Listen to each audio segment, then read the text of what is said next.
Bom dia, boa tarde, boa noite, alunos do terceiro ano. Professor Lucas, vamos para a semana 4 do PET 2, cujo tema é bem simples, é um conteúdo, né, de certa forma, somente. Vamos a ele, então. Seguinte, nós estamos falando da Primeira República, mas o PET, ao longo dessas semanas, ele tem feito uma retomada, né, do segundo reinado. Nessa semana, ele fala especificamente sobre a Lei de Terras, né, que vai ser a lei que vai regulamentar o uso da terra no Brasil. Essa lei era feita em 1880, no contexto das chamadas leis anti-escravistas. Né? O que é isso? O Brasil, a partir de 1850, ele começa a criar uma série de leis, né, que tinham como objetivo diminuir ou minorar, né, a questão do tráfico de escravizados, mas ele não efetivamente acabou com a escravidão. Ele vai acabar com a escravidão somente em 1889.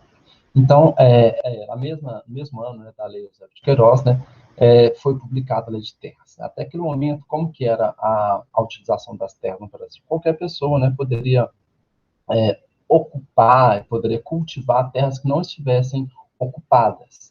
Mas com a institucionalização da Lei de Terras, todas as terras desocupadas, elas pertenciam, né, ao Estado. E você conseguiria adquirir terra somente mediante a compra.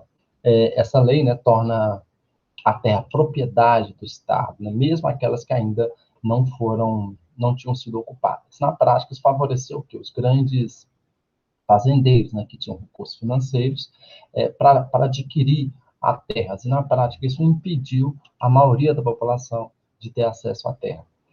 E isso tem consequências, né? Até hoje a gente vai analisar duas charges, né, que tratam muito bem disso. Essa lei, a Lei de Terras, em 1850, depois vem um decreto em 1859 regulamentando, né, como que seria essa lei.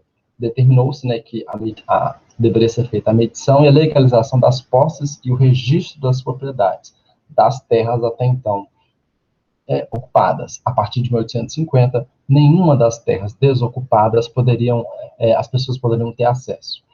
O valor para registrar a propriedade era excessivamente alto, né, para os pequenos e os médios proprietários. Isso novamente favoreceu os grandes proprietários, né, porque os pequenos e médios proprietários eles acabaram perdendo, né, as suas terras. Existe um consenso entre os historiadores de que essa lei, ela, de certa forma, ela estava preparando o Brasil para o fim do trabalho escravo. Essa lei quis o quê?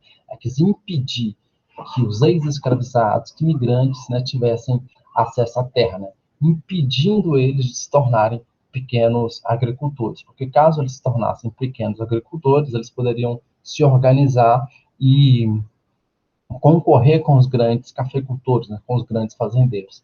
E o Brasil não queria isso. O Brasil optou por favorecer os grandes fazendeiros e impedir as pessoas comuns, né, os ex-escravizados, os imigrantes, de terem acesso à terra. De fato, né, são possibilidades de produzir a própria subsistência, as pessoas acabavam tendo que vender a sua mão de obra para o grande fazendeiro, para o grande cafeicultor.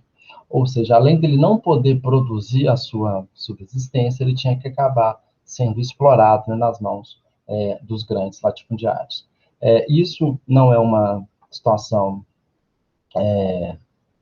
não somente de hoje, né, ela tem já há muito tempo. No caso, especificamente com relação à questão fundiária, a Lei de Terras é um marco fundamental para a gente entender o porquê de uma grande parte das terras do Brasil estarem concentradas, né, nas mãos de poucas pessoas, enquanto que a maioria da população não tem acesso à terra. Né?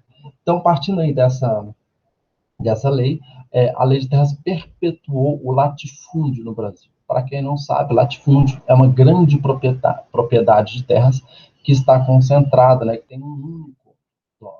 Então, isso dificultou, de certa forma, desde o período colonial até os dias de hoje, o acesso, né, à propriedade de terra das pequenas pessoas, né, dos trabalhadores, dos pequenos camponeses, enfim.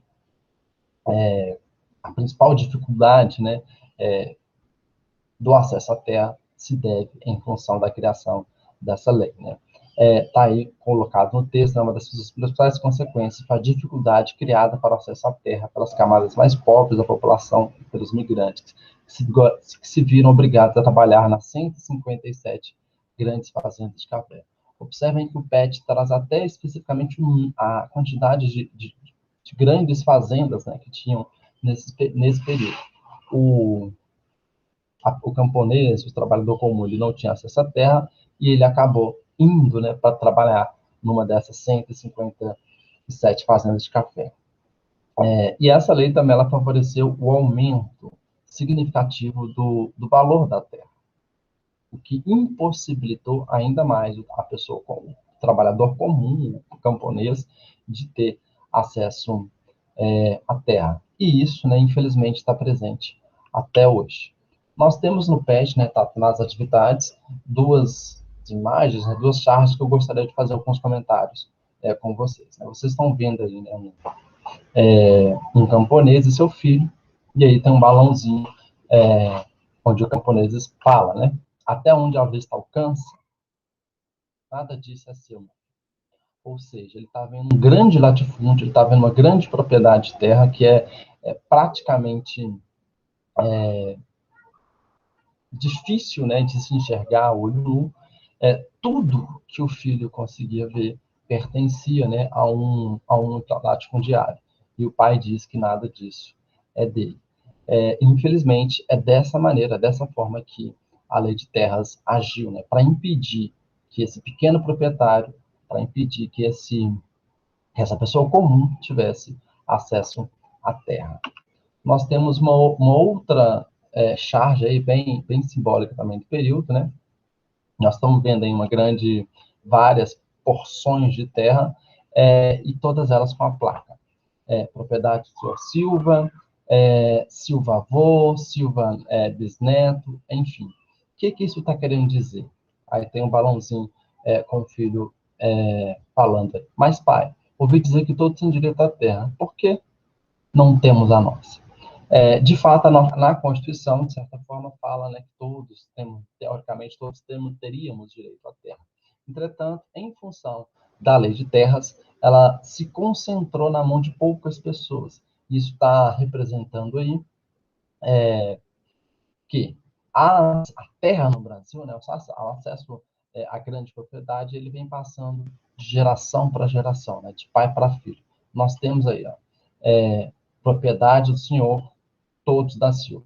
Silva avô, Silva júnior, Silva pai, Silva filho, Silva neto, Silva bisneto. Isso é o quê? Isso quer dizer o quê? Que essa propriedade, ela foi da família Silva, e ela foi passando de geração em geração para o avô, para o filho, para o neto.